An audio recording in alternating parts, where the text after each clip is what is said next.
Assalamualaikum warahmatullahi wabarakatuh. Kembali lagi bersama saya di pertemuan terakhir sebelum UTS ini. Kita akan membahas materi mengenai budaya 5R, tanda di tempat kerja, dan loto. Ini adalah masih dalam dasar keselamatan dan kesehatan kerja. Seperti yang kalian ketahui, di perusahaan itu atau di suatu pabrik ataupun di suatu kantor, pasti sering kalian melihat tanda-tanda ataupun logo ataupun lambang ataupun peringatan yang ada di tempat-tempat khusus strategi yang bisa dilihat oleh orang banyak. Nah, itu suatu keharusan ketika di kantor ataupun di pabrik untuk pertama bisa sebagai peringatan atau bisa sebagai petunjuk, kemudian sebagai tanda dan sebagainya. Nah, salah satunya yang paling ketara ataupun terlihat jelas itu pasti kita juga sudah mengetahui ada lambang atau logo seperti ini, yaitu lambang ketiga, dan di bawahnya itu ada utamakan selamat. Nah, itu salah satu dari tanda ataupun lambang ataupun sebagai simbol dari K3 itu sendiri yang diterapkan oleh perusahaan. Itu gambaran besar untuk permulaan kita di pertemuan ini. Oke, kita langsung untuk materinya. Pertama yaitu tentang budaya 5R. 5R ini apa sih? Pengertiannya, 5R adalah cara atau metode untuk mengatur, mengelola, atau mengorganisir tempat kerja menjadi tempat kerja yang lebih baik secara berkelanjutan. Nah, kemudian untuk tujuannya apa sih? Untuk meningkatkan efisiensi dan kualitas tempat kerja. Nah, adapun untuk manfaatnya, 1. Meningkatkan produktivitas karena pengaturan tempat kerja yang lebih efisien. 2. Meningkatkan kenyamanan karena tempat kerja selalu bersih dan luas. 3. Mengurangi bahaya di tempat kerja karena kualitas tempat kerja yang bagus atau baik. 4. Yaitu menambah penghematan karena menghilangkan pemborosan di tempat kerja. Nah, adapun untuk item dari 5R ini juga disebut dengan langkah-langkahnya. Ini pertama, 5R ini singkatan dari ringkas, rapi, resik, rawat, dan rajin. Nah, seperti yang kalian ketahui di pabrik juga ini, kalaupun di perusahaan ataupun di kantor pasti sangat rapih ataupun sangat tertata sekali antara tempat satu dengan tempat yang lain ataupun tanda satu dengan tanda yang lain. Dan berbagai warna pun seperti ditata rapih. Nah, ini salah satunya yaitu dalam penerapan budaya 5R. Seperti yang dicontoh di gambar ini, seperti yang kalian lihat, warnanya itu sangat teratur dan kemudian tidak ada yang yang bentrok ataupun yang jadi satu jalur merah ya merah, biru ya biru. Nah, ini sesuai dengan fungsi dan kegunaannya ataupun berbeda-beda antara warna kuning, warna biru, dan warna merah atau dengan yang lainnya. Agar memudahkan intinya sih dan bisa membedakan antara warna satu dengan warna yang lain. Seperti yang ini juga penataan tata letaknya. Nah, kemudian untuk tanda-tanda dari ini salah satunya untuk jalan kaki di sana. Nah, itu. Adapun untuk pengertian ataupun rincian dari setiap 5R ini, pertama ringkas. Ringkas ini berarti memilah barang yang diperlukan atau yang tidak diperlukan. 2. Memilah barang yang sudah rusak dan barang yang masih dapat digunakan. 3. Memilah barang yang harus dibuang atau tidak. 4. Memilah barang yang sering digunakan atau jarang penggunaannya. Artinya barang-barang yang tidak diperlukan atau sudah rusak ataupun harus dibuang, nah itu diringkas agar tidak menumpuk di satu tempat ataupun memakan tempat. Nah, seperti itu. Jadi harus diringkas ataupun diminimalisir dari kegunaan atau barang tersebut, dipilah-pilah seperti itu. Yang kedua adalah R yang kedua, rapi. Pertama, rapi ini menata atau mengurutkan peralatan atau barang berdasarkan alur proses kerja. 2. Menata atau mengurutkan peralatan atau barang berdasarkan keseringan penggunaannya, keseragaman, fungsi, dan batas waktu. 3. Pengaturan tanda visual supaya peralatan atau barang mudah ditemukan. Nah, seperti itu ya. Jadi tidak boleh dicampur adukan misalkan antara barang yang basah dengan yang kering. Harus ditata menurut peralatan atau barang sesuai dengan fungsi dan keseragamannya, seperti itu. Kemudian resik. Resik di sini berarti lebih bersih ataupun terjaga kebersihannya, mulai dari mesinnya ataupun lingkungan sekitarnya. Kemudian dari si pekerjanya juga. Nah, adapun untuk rinciannya, pertama membersihkan tempat kerja dari semua kotoran, debu, dan sampah. 2. Menyediakan sarana dan prasarana kebersihan di tempat kerja. 3. Minimalisir sumber-sumber sampah dan kotoran. 4. Memperbaharui atau memperbaiki tempat kerja yang sudah rusak atau peremajaan. Dan yang terakhir adalah yang 4R, selanjutnya itu rawat. Mempertahankan 3 kondisi di atas dari waktu ke waktu. Artinya harus ada maintenance, harus ada perawatan secara rutin, apakah itu setiap 1 hari sekali pembersihannya ataupun seminggu sekali atau sebulan sekali, ini harus dipertahankan perawatannya. Nah, dari 3 kondisi berarti resik, rapi, dan ringkas. Adapun yang ke-5R-nya itu rajin, artinya mendisiplinkan diri untuk melakukan 4 hal di atas. Artinya rawat, resik, rapi, dan ringkas ini harus terus dilakukan secara disiplin dan rajin. Artinya terutama untuk si pekerja yang diberi tugas untuk melakukan pengawasan, melakukan pengontrolan dari 5R ini. Agar ya itu tadi tujuannya itu agar di tempat kerja nyaman, kemudian bersih, dan itu juga meningkatkan produktivitas dari si pekerja maupun dari si perusahaan. Oke, jelas ya.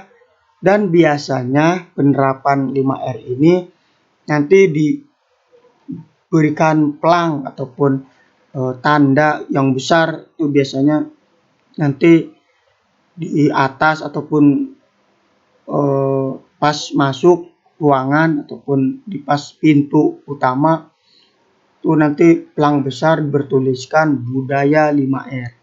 Jadi mereka juga sudah diberikan pemahaman tentang 5R ini, dan selalu nanti setiap masuk pintu utama berarti melihat budaya 5R. Nah, berarti itu harus menerapkan patuh terhadap budaya 5R.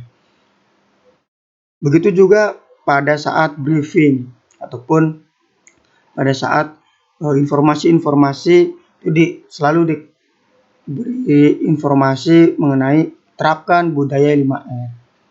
Seperti itu. Nah, ini kita lanjut ke pengendalian atau manajemen visual dalam penerapan 5R di tempat kerja. Nah, ini lebih rincinya mengenai tadi warna-warna ataupun label ataupun petunjuk-petunjuk yang ada di perusahaan ataupun di kantor ataupun di pabrik. Nah, ini secara garis besar warna pun memiliki arti, kemudian tanda-tanda pun memiliki arti. Nah, jadi tidak sembarangan memilih warna kemudian diberi label. Nah, harus menuruti dari si ketentuan yang sudah diatur, agar ya mereka sudah tahu bahwa label-label ini atau warna-warna ini sudah memiliki paknya masing-masing. Misalkan contoh, ini berwarna kuning ini biasanya batas area kerja atau batas jalur, kemudian hitam produk jadi atau sarana umum, yang hijau ini bahan baku sarana P3K, keselamatan darurat dan evakuasi, berwarna biru barang menunggu diproses lebih lanjut, kemudian ini warna emas, ini barang infeksi IC, quality control, kemudian merah barang catat, barang tidak terpakai atau tanda berhenti, kemudian gray ataupun abu-abu ini ke inventaris, identitas laci penyimpanan, rak peralatan dan sebagainya. Kemudian garis hitam ini lebih ke area terbatas untuk kepentingan operasional, garis merah sarul itu area terbatas untuk kepentingan keselamatan, dan garis-garis hitam dan kuning ini zona berbahaya. Nah, seperti itu ya, diingat-ingat biar kita tidak asal-asalan ataupun ini misalkan salah-salah kita melewati tanda seperti ini, berarti harus segera keluar karena itu di zona berbahaya. Nah, selanjutnya ini contoh dari dokumentasi penerapan budaya 5R ini di tempat kerja. Ini ya, jadi serapih mungkin ataupun ditata sedemikian rupa agar nyaman dan memang harus terlihat lebih jelas dari warna-warnanya.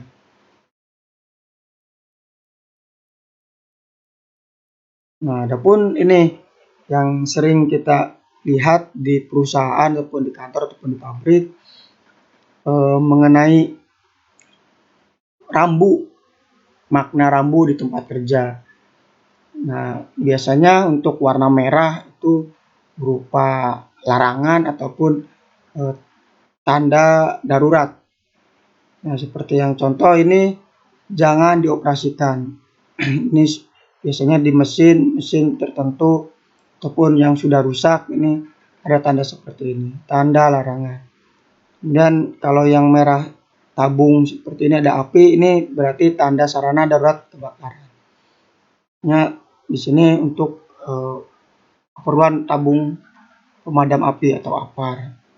Kemudian yang warna kuning dengan logo atau gambar seperti ini biasanya berupa tanda bahaya.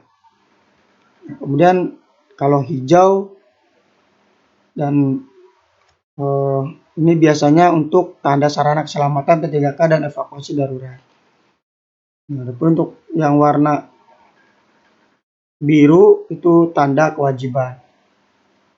Artinya lebih ke perintah juga bisa. Pastikan susunan barang rapi. Adapun yang terakhir ini lebih ke tanda sarana atau fasilitas umum. Seperti itu ya, jelas ya. Nah, ini label kemasan bahan beracun dan berbahaya. Ini biasanya ada di MSDS ataupun di mesin ataupun di alat operasional mobil, motor ataupun dan yang lainnya, terutama bahan-bahan kimia yang beracun dan berbahaya atau B3. Nah, seperti contoh ini gambar seperti ini adalah mudah meledak. Kemudian ada juga mudah menyala atau terbakar, kemudian oksidator, korosif, beracun, mengganggu pernafasan atau pemicu kanker, kemudian pemicu iritasi, gas bertekanan, dan pencemaran lingkungan. Seperti contoh itu. Nah, biasanya di MSDS ataupun di keterangan prosedural di kertas biasanya ataupun di kan ada tuh di kemasan suatu bahan kimia, nanti di situ ada keterangan ingredients-nya ataupun dari informasi kertasnya tersebut Ini berupa toxflam. Ini senyawa kimianya itu CXHYOZ. Nah, ini keterangannya itu bahaya, bahan beracun dan mudah terbakar. Artinya selalu cuci tangan sebelum dan sesudah penggunaan. Hindarkan dari sumber api, selalu tutup rapat kemasan. Adapun untuk jika tertelan, segera hubungi dokter dan rumah sakit. Adapun jika terbakar, gunakan media CO2 dan tepung kimia kering. Lihat data keselamatan bahan untuk penggunaan produk secara aman. Nah, adapun untuk dari produsennya itu dari PT mana, kemudian alamatnya dan nomor yang bisa dihubungi. Nah, seperti itu ya. Nah, ini penggunaannya dari di transportasi ataupun di alat-alat lain. Nah, kalau di transportasi ada kan ya, biasanya salah satu contohnya Pertamina. Nah, itu biasanya ada tanda mudah terbakar. Nah, seperti itu. Jadi harus terlihat jelas si label ataupun si peringatan ini. Ini di drum, kemudian di kardus, kemudian di botol juga bisa, di jerigen juga bisa. Nah, itu tergantung dari bahan kimianya yang termasuk bahan beracun dan berbahaya. Biar apa? Ya biar orang tahu bahwa ini tuh spesifikasinya misalkan mudah terbakar, ya berarti harus berhati-hati ketika ada api, harus dijauhkan ke api ataupun memicu adanya api. Jadi biar tidak langsung menyerang ataupun si bahan kimia itu mudah terbakar. Ya, jelas ya? Kita lanjut. Nah, ini untuk perpipaan. Ini makna labelnya itu yang biru berarti dia gas bertekanan. Kemudian yang coklat ini bahan mudah terbakar. Kemudian yang hijau air yang dapat diminum, air pendingin atau umpan boiler. Kemudian yang emas ini bahan beracun atau korosif. Merah media pemadam kebakaran dan pipa warna kuning bahan mudah menyala. Nah, kalau Anda sudah melihat di perusahaan ataupun di kantor atau di pabrik, pasti banyak perpipaan yang melintang di atas maupun di bawah. Itu tergantung dari ruangannya. Ada yang untuk mengalirkan gas, ada yang untuk mengalirkan air biasa ataupun mengalirkan bahan-bahan kimia lainnya. Itu perpipaannya juga harus sesuai dengan warna yang sudah ditetapkan. Oke, lanjut. Nah, ini masih ke tanda dan makna papan informasi. Nah, ini lebih ke plang-plang ataupun poster yang bisa dilihat jelas di tempat-tempat strategis. Pertama untuk warna hijau, ini petunjuk K3. Nah, yang tadi logo K3 kemudian utamakan selamat. Nah, itu berarti termasuk ke petunjuk K3. Nah, adapun untuk informasi umum atau pengumuman ini berupa warna biru dan informasi bahaya warna kuning.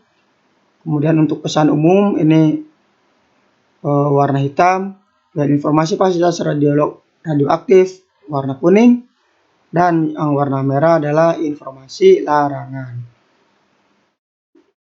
Tapi biasanya ini yang jadi diingat-ingat untuk setiap warnanya. Karena pasti mengandung arti dari setiap informasi yang diberikan. Nah, berlanjut ke loto.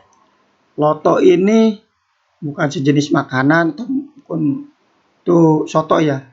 Ini kita bahas tentang loto, lockout dan tagout.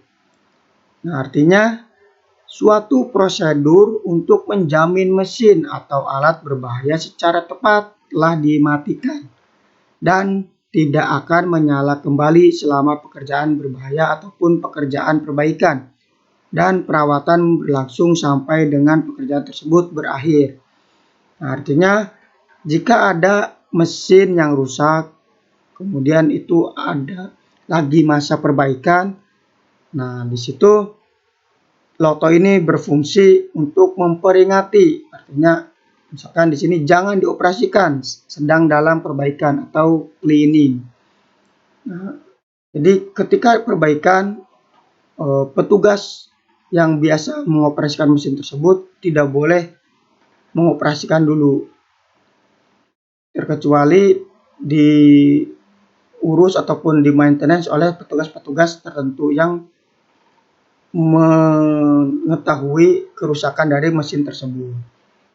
Ini juga namanya apa, bagian apa, kemudian tanggal rusaknya itu di tanggal berapa. Nanti kemudian untuk masa dari perbaikannya tuh sampai tanggal berapa. Nah, ini jangan dilepas sebelum menghubungi petugas di atas. Nah, ini untuk petugas dari perbaikan tanda bahaya tersebut. Kemudian prosedur umumnya itu mengidentifikasi sumber energi, mengisolasi dan mematikan